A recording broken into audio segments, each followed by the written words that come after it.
네, 안녕하세요. 오늘은 증시의 전반적인 흐름을 한번 보고 우리가 증시를 이해하는 데 있어서 유용한 지표 하나를 소개를 해드리도록 하겠습니다.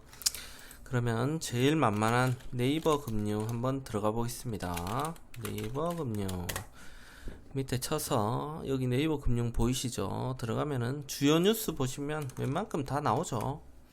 메뉴에 거 있는 거 한번 열어보겠습니다. 긴축 가속 달러 초강세 여파로 추석 앞두고 간망 이어질 듯 이렇게 보고 있습니다. 주간 증시 주요 일정을 한번 보도록 하겠습니다. 내일 월요일이죠. 월요일에 미국 노동절로 휴장을 합니다. 참고하시고요.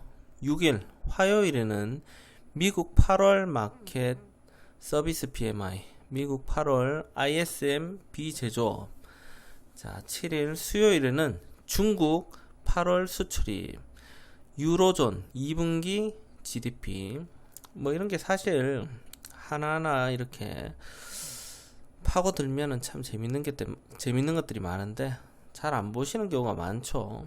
사실은 주가에 가장 큰 영향을 미치는 게 금리하고 환율 부분인데, 금리는 뭐 계속 올라갈 거고 앞으로 환율도 지금 초강세죠.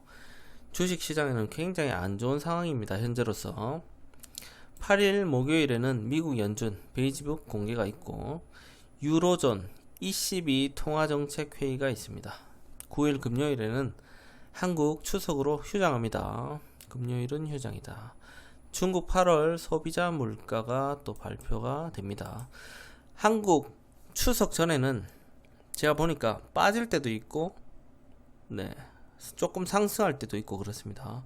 추석 전으로 주가가 좀 빠지면 추석 이후에 올라가고, 추석 때 주가가 또 혹시라도 상승을 하면 추석 끝나고 또 빠지고, 이런 경우 반대로 가는 경우를 꽤 많이 봤습니다. 참고하시면 되겠고요. 기사도 한번 연 김에 조금 읽어 보겠습니다. 이번 주 국내 증시는 베어마켓 랠리가 마무리가 되었고 박스권 흐름을 보일 전망이다. 이건 그냥 전망입니다. 미국 중앙은행인 연방준비제도의 긴축 가속, 원달러 환율 초강세 지속 여파다. 원달러 환율이 초강세다. 지금 미국의 FOMC 회의가 지금 이제 3번 남았습니다. 3번 남았는데, 자, 금리를 보면서 한번 설명을 드려볼게요. 미국 금리, 미국 금리가 2.5죠. 자, 한번 보겠습니다. 우리는 작년부터 한국 증시는 작년부터 조금씩 올렸습니다.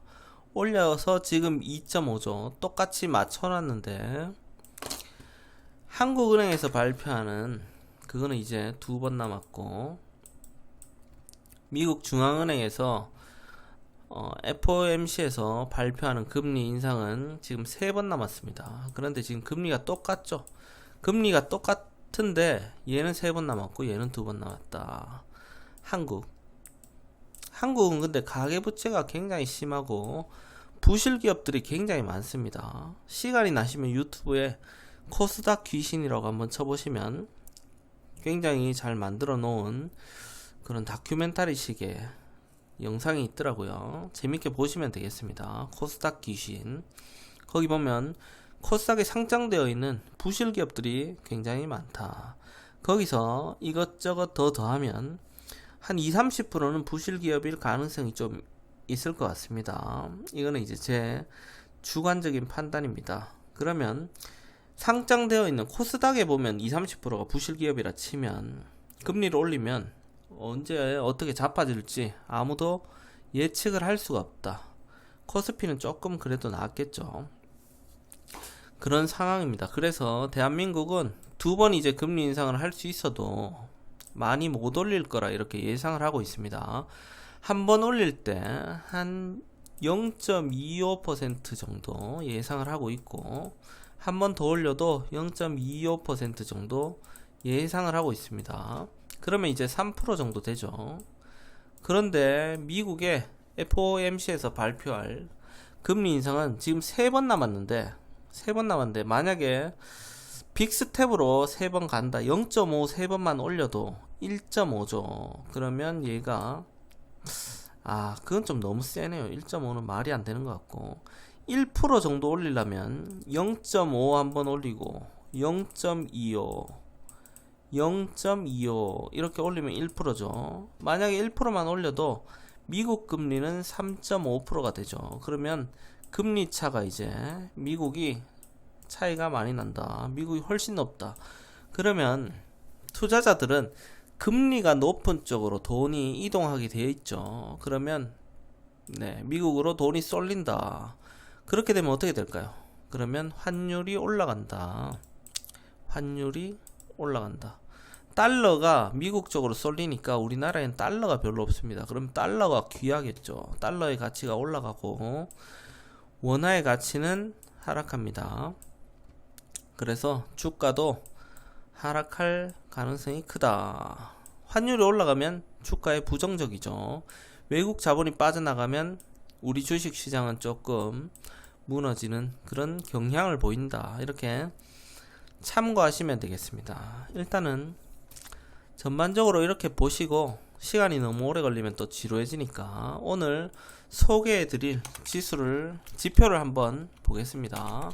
오늘 소개해드릴 종목은 내가 주식을 함에 있어서 뼈와 살이 되는 그런 지식이 될 겁니다. 지식백과에 BSI라고 있습니다. 한번 클릭해서 들어가 보겠습니다. BSI는 기업 경기 실사 지수입니다. 기업 활동의 실적과 계획, 경기 동향 등에 대한 기업가 자신들의 의견을 직접 조사한다. 그러니까 쉽게 말해서 기업가들의 의견을 조사하고 지표로 이렇게 만들어 놨다. 그러면 기업가들은 굉장히 금리, 환율, 경기 변동에 대해서 민감하겠죠. 계획도 세워야 되고 투자도 해야 되고 우리보다는 조금 더 잘 알 겁니다. 기업가들이 8월에 올라갈 거다. 9월에는 경기가 조금 더 좋아질 거다. 이런 식으로 전망을 하는 그 지표로 보시면 되겠습니다. 한번 끝까지 읽어보겠습니다. 지수화에서 전반적인 경기 동향을 파악하고자 하는 지표입니다. 이 지수의 유용성은 기업가들이 경기를 판단하고 예측하고 계획하는 행위들이 단기적인 경기 변동에 중요한 영향을 미친다는, 얘들이 이렇게 생각하면 단기적으로 경기 변동에 영향을 미친다. 그렇게 보시면 되겠죠. 실제로 일본에서는 중소기업을 대상으로 조사된 기업 경기 실사 지수가 경기 선행 지표의 구성 지표로 사용되고 있다.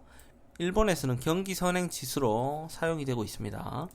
지수 계산은 전체 응답 업체 중 전기에 비해 호전됐다고 답한, 이전에 비해서 호전됐다고 답한 업체 수의 비율과 악화되었다고 답한 업체 수의 비율을 차감한 다음에 100을 더해서 계산을 합니다. 예를 들어 긍정 부정의 응답이 각각 긍정이 60, 부정이 40이라면 60에서 40을 빼면 20이죠. 20에서 100을 더한다. 그러면 120이 된다. 우리나라의 대표적인 경기실사지수 작성기관은 한국은행. 매출액 5억 원 이상의 2,400여 업체의 경영자들을 대상으로 업종별, 기업 규모별, 수출, 내수, 기업별 등으로 나눠서 기업 활동에 관한 실사조사를 거쳐 작성합니다. 그리고 전경련은 매출액 순으로 400여 개의 관공업체를 대상으로 조사한다. 대한상의는 2,000여 개 관공업체, 산업은행은 광업을 제외한 1,200여 개 제조업을 대상으로 조사한다. 또한 기업은행은 2,800여 개의 중소 제조업체를 대상으로 하고 있다. 실사하는 곳이 굉장히 많습니다. 그러나 기업 경기 실사 지수는 비교적 쉽게 조사되고 작성될 수 있는 반면에 조사하는 사람의 주관적인 판단이 개입될 여지가 많은 것이 단점입니다. 자, 저는 전경련에서 한번 보겠습니다. 네이버가 모든 걸 다 해결해 줍니다. 자, 보겠습니다. 전국경제인연합 정경련에 딱 들어가 보면 정경련 소식 보도자료 이렇게 나와있죠. 보도자료 클릭하시고 검색어에 BSI 쳐보겠습니다. 잘 안되네요. 정말 안되네. BSI 네, 검색을 딱 해보면 조금 있으면 뜰 겁니다.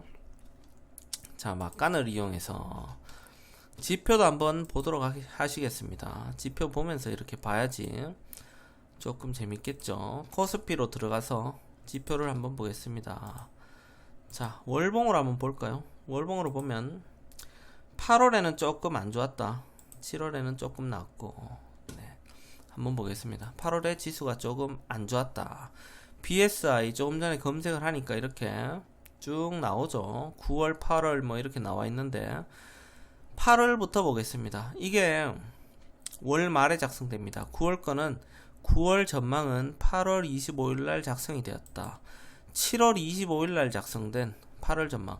8월 전망을 봤으면 8월이 어떻겠구나. 지수가 떨어졌는데 기업가들은 어떻게 얘기를 했는지 한번 보겠습니다. 여기 보시면 첨부 파일이 있습니다. 통계편 해서 엑셀 파일이 있고, 여기 원래 보도자료는 한글 뷰어로 이렇게 있습니다. 한글 뷰어로 한번 보겠습니다. 8월 전망 기업 경기 동향조사 BSI 보도일시는 7월 26일 8월이 되기 전에 이렇게 작성이 됐습니다. 경제정책팀에서 네, 이렇게 작성을 했네요. 8월 BSI 90선이 붕괴되었다. 100 이하면 경기 침체, 100 이상이면 경기 확장 국면. 경기 확장 국면이면 주가가 좀 올라가겠지, 이렇게 예상을 해보시면 됩니다. 지금은 100 이하로 굉장히 안 좋다. 제조업 BSI 제조업은 82.5로 더 안 좋다, 이렇게 보시면 되겠습니다. 올해 BSI 고점인 3월 102.1에서 지금 이제 8월 7월 8월 5개월 만에 15.2포인트가 떨어졌습니다. 거의 8월 전망을 기업가들은 완전히 급락시켰다, 이렇게 보시면 되겠습니다. 지수 100 이상에서 단기 하락폭은 메르스 사태 이후에 최대폭이다, 이렇게 보시면 되겠습니다. 내용을 이렇게 쭉쭉 읽어드리면 시간이 조금 걸리니까 한번 보겠습니다. 밑에 내려보면 전망도 있고 실적도 있고 그렇습니다. 이렇게 전망이 7월에 92.6인데 실제로는 85.4, 더 안 좋았다, 이런 식으로 나올 수 있겠죠. 전망과 실적 나오는 거는 조금 다르게 나올 수 있습니다. 자, 내려서 조금 전에 했던 얘기는 종합경기 BSI 전망 추이를 이렇게 자기들이 조사를 하는데, 메르스 확산 때 100 이상에서 5개월 만에 굉장히 꼬라박았다. 19.4포인트나 떨어졌습니다. 그런데 현재 사태가 어떠냐? 현재 사태는 메르스 사태 최고 그 다음번으로 많이 하락했다. 100 이상에서 이렇게 완전히 급락을 했습니다. 그래서 지금 8월 전망을 기업가들은 굉장히 안 좋게 보고 있다, 이렇게. 우리는 벌써 8월이 지났지만 이거는 7월 달에 나온 기사죠. 자, 이때를 봐도 알겠지만 그 전에 굉장히 안 좋았던 적이 많았습니다.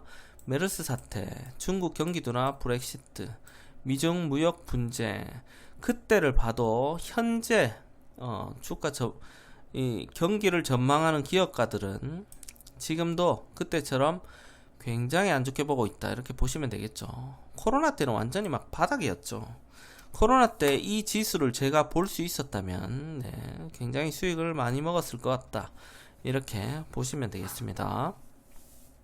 아무튼 지금은 역사적인 저점 부근에 와 있다. 더 많이 떨어질 수도 있죠. 요만큼 떨어질 수도 있지만 코로나 사태처럼 떨어지지 않는다면 네, 지금이 거의 역사적인 최저점이다, 이렇게 보시면 되겠습니다.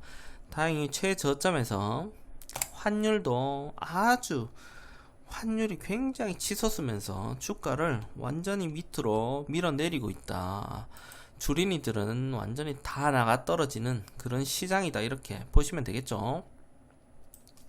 자, 이렇게 세부적으로도 나옵니다. 8월 전망에서 제조업에 대해서 세부 업종으로 보시면 전자 및 통신 장비는 그래도 조금 낮고, 의약품도 100 정도로 무난하고, 그 이후에는 기업가들이 우리는 8월이 안 좋을 것 같아요, 이렇게 응답했습니다. 비제조업을 보시면 건설과 정보통신은 뭐 무난합니다 했지만, 도소매, 여가 숙박, 외식 이런 쪽은 8월 또 어렵겠습니다, 이렇게 전망을 했습니다. 그렇지만 건설, 정보통신 뭐 할 거 없이 완전히 막 주가가 바닥을 기고 있습니다, 지금 전체적으로. 이거는 이제 BSI 전망인데 우리 증시는 완전히 바닥을 기고 있다, 이렇게 보시면 되겠습니다. 증시는 지금 BSI 지표보다 조금 더 예민하게 반응을 하고 있는 그런 상황입니다. 자, 그러면 우리가 궁금해하는 9월 전망을 한번 보도록 하시겠습니다. 8월 받고 9월은 이번 달 전망이죠. 아직 이번 달이 끝나지도 않았습니다. 자, 이번 달 전망을 보고 우리가 주식 투자를 하는데 조금 참고 자료로 사용하면 좋겠다, 이렇게 보시고요. 9월 전망 기업 경기 동향조사 BSI입니다. 8월 25일 날 작성한 자료입니다. 9월 BSI 95.8로 부진은 지속되고 있습니다. 그렇지만 지수값은 반등했죠. 80몇에서 이제 90몇으로 올라왔습니다. 지수값은 전월 대비해서 플러스 8.9포인트 올라왔다. 그렇지만 100 이하니까 6개월 연속 부진을 면치 못하고 있다, 이렇게 보시면 되겠습니다. 제조업도 96.6으로 올라왔고, 비제조업도 94.8로 올라왔다. 그렇지만 중요한 건 100이 중요하다. 100위로 올라와야 경기가 조금 나을 것 같다. 100 이하는 그냥 안 좋다고 보시면 되겠죠. 그렇지만 8월에 비해서는 많이 올라왔다, 이렇게 보시면 되겠고요. 내수는 98.8, 수출은 98.5. 지금 환율이 올라갔기 때문에 수출 기업들은 굉장히 호재다. 환율을 지금 뭐 한 1300원 후반대 하는데, 항상 수출하는 건 똑같고 환율 받는 걸 100달러를 받았다. 그러면 100달러 받는 것도 똑같은데 원화로 환전을 하면 굉장히 올라가 있죠. 그렇기 때문에 수출 기업들은 돈을 진짜 많이 벌고 있다. 주가는 완전히 나락으로 갔지만 돈을 많이 벌고 있다, 이렇게 보시면 되겠죠. 자, 2021년 2월 이후에 1년 7개월 만에 3개월 연속 동반 침체다. 굉장히 안 좋다, 이렇게 보시면 되겠습니다. 그렇지만 8월보다는 조금 낫다. 기업 경영 활력 제고 위한 규제를 완화해야 될 것 같고, 세 부담을 경감해야 될 것 같고, 세 부담은 이제 조금씩 이루어지고 있는 그런 분위기입니다. 금리 인상 속도 조절도 필요할 것 같다. 금리 인상 뭐 빅스텝을 우리도 몇 번 했으니까 이제 뭐 크게 못 올리겠죠. 0.25% 두 번 요 정도로 예상하고 있는데, 한 번 더 빅스텝 밟으면 정말 날아가는 겁니다, 우리도. 자, 밑으로 조금씩 보겠습니다. 우리가 볼 때 종합 경기 BSI 추이는 8월에 비해서는 올라간다. 이렇게 끄트머리가 위쪽으로 올라간다. 빨간색이 실적이고, 파란색이 전망입니다. 8월에 안 좋게 봤는데 실적은 조금 좋게 나왔죠. 지금 9월은 전망이 8월보다는 좋아진다. 실적은 뭐 어떻게 나올지 모르겠습니다. 조금 좋아졌으면 좋겠는데, 지금 밑으로 쭉 내려보겠습니다. 내려보면 소비자 심리 지수는 굉장히 안 좋다. 소비자 심리 지수가 안 좋으면 지금 위험 자산을 조금 회피하는 경향이 있다. 그러면 금리가 올라가기 때문에 채권 가격이 떨어지죠. 채권과 채권을 조금씩 모으는 사람들도 있을 거고, 예금 금리, 적금 이쪽으로 주식에서 빼서 그쪽으로 돈을 돌리는 그런 사람들이 많이 생겨날 거다. 소비자 심리 지수가 안 좋다는 건 우리같이 조금 중장기 투자하는 사람들에겐 굉장히 호재다. 굉장히 소비자들이 벌벌 떨고 있다. 경기에 대해서 겁먹고 있다. 겁먹을 때 사야 되죠. 경기 침체 국면에서 주식을 모아가야 우리는 떼부자가 될 수 있다. 그건 이제 경험으로 다 알죠. 코로나 때 정말 미친 듯이 사람들이 몰려갔죠. 그래서 굉장히 많이 돈을 벌고 나갔고, 네, 장기로 하시는 분들이나 조금 어쩔 수 없이 물린 분들은 이렇게 남아있는 그런 상황인 것 같습니다. 자, 2분기까지 미국과 중국 경제 성장률을 보시면 미국은 마이너스 1.6, 2분기에는 마이너스 0.9%. 경기가 미국은 굉장히 안 좋은 게 지표로 나타나고 있고요. 중국은 1분기까지는 잘 버텼습니다. 경기 성장이 4.8 정도 나왔는데 4.8에서 2분기에는 0.4로 경기가 딱 꼬꾸라졌다. 이렇게 보시면 되겠습니다. 1분기 이후에 좀 안 좋았죠. 봉쇄도 있었고, 정책도 강화돼서 굉장히 기업가들이 힘들어하는 그런 상황이었다. 이렇게 보시면 되겠습니다. 자, 우리가 항상 주식을 함에 있어서 항상 뉴스도 보고 유튜브도 보고 많이 보는데 전망이 어떻게 되지? 올라가는 거야? 내려가는 거야? 이렇게 전문가들도 어떤 사람은 올라간다고, 어떤 사람은 빠진다고, 어떤 사람은 지금부터 사야 된다고. 뭐가 맞지? 이런 경우가 굉장히 많은데 BSI 추이를 보시면 우리는 조금 어느 정도 예측을 할 수가 있다. 명확하게 이렇게 기업가들은 답을 주고 있습니다. 그러면 9월 달에 조금 올라가면 좋겠는데 지표를 한번 보면, 자, 지표 한번 보겠습니다. 코스피 지표 보면 좀 안 좋네요. 자, 월봉으로 봐도 코스피 지수가 별로 안 좋다. 그렇지만 지금 120월선 여기하고 5월선 요 사이에서 방향을 아직 결정짓지 않았다. 9월 달에 경기 전망이 기업인들은 조금 좋다고 했는데 주가에 반영이 된다면 조금 올라갈 텐데 지금 미국과 중국의 경기도 굉장히 안 좋고 금리 인상도 계속 올라갈 것 같고 양적 완화도 축소도 지금 이루어지는 상태고, 그래서 조금 안 좋습니다. 지수는 어떻게 반응할지 모르겠지만 추석인 명절도 있고, 아무튼 이 자리에서 우리가 5월선과 120월선에서 자리를 잡기 전까지는 어느 쪽으로 간다 이렇게 예측하기는 힘듭니다. 왜냐면 지금 현재 완전히 급락하고 있는 추세지만 이렇게 쭉 밑으로 쭉 내리고 있지만 굉장히 많이 내려왔다. 단기적으로 이 정도 내려오는 게 이전에 한번 있었고, 여기는 잽이 안 되죠. 거의 없었다. 이렇게 급하게 내려오는 경우는 그렇게 많이 없었다. 이렇게 보시면 됩니다. 그러면 이렇게 급하게 떨어지는 애들은 급하게 올라갈 수도 있는 법이다. 경기가 안 좋지만 혹시나 그럴 수 있다는 거죠. 자, 급하게 떨어지면 급하게 올라가고 다시 급하게 떨어지고, 천천히 올라가는 애들은 천천히 내려오고, 그게 이제 자동적으로 일반적으로 그렇다는 겁니다. 여기 유동성이 굉장히 많이 들어왔기 때문에 지금은 거래량이 별로 없어서 언제 거래량이 터지면 또 강하게 반응할지도 모르겠다. 저는 개인적으로 이렇게 생각합니다. 그러면 다음에 영상 올릴 때는 조금 더 유용한 지표나 이제 종목 설명하는 것보다 물린 게 많으실 테니까 조금씩 주식 공부하는데 도움이 될 만한 자료들을 가지고 오겠습니다. 그럼 오늘도 조금이라도 도움이 되셨다면 좋아요 눌러주시고요. 구독하기도 부탁드리겠습니다. 수고하셨습니다.